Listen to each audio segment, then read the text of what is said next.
Hi guys, Matt Goddard here, former professional boxer, now fully qualified PT and boxing coach.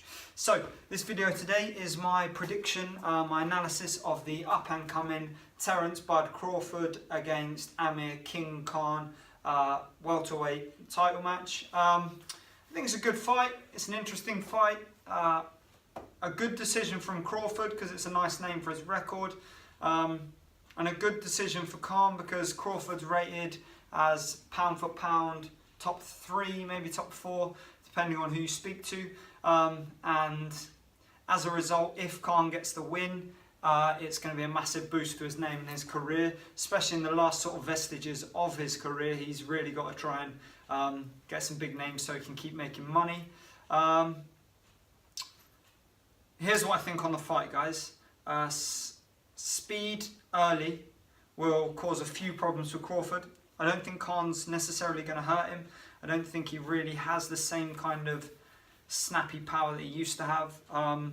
He's back with Virgil Hunter, which is a massive move because he is an incredibly technically gifted coach. He trained Andre Ward. He's trained a few other very gifted fighters. But a leopard can't change its spots. For me, Khan is always vulnerable after opponents of a certain level figure out his timing and his pattern to his movements. He moves in a very, very specific way when he attacks. Contrary to popular belief, I don't think he's got a bad chin. What I do think he's got is terrible defense. When he attacks, he overcommits to the speed of the attack with his chin raised high. So what happens is he's susceptible to being caught on the counter. If you look at all of the big knockouts, Prescott, Garcia, and Canelo, they're all nigh on exactly the same style of punch. Khan rushes in trying to throw straight shots as fast as he can, and he gets countered over the top with big sweeping hooks over the right or over the left that land to the side of the chin on all the knockout points. Actually, he's got a good chin. He's proven that by getting up almost every time except for the Canelo shot, which he was asleep for. But I think most people of his size would have been on that instance.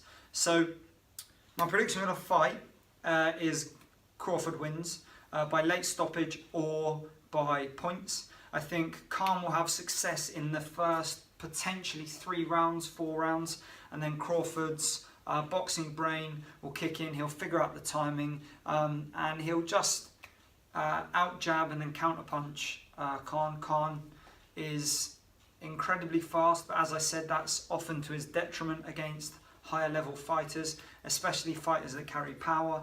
I don't think Crawford's a huge one-punch knockout artist. He tends to get at this weight, he tends to see more effectiveness later in the fight when the opponent is tired and when he's allowed the accumulation of punches to weaken them, to tire them out.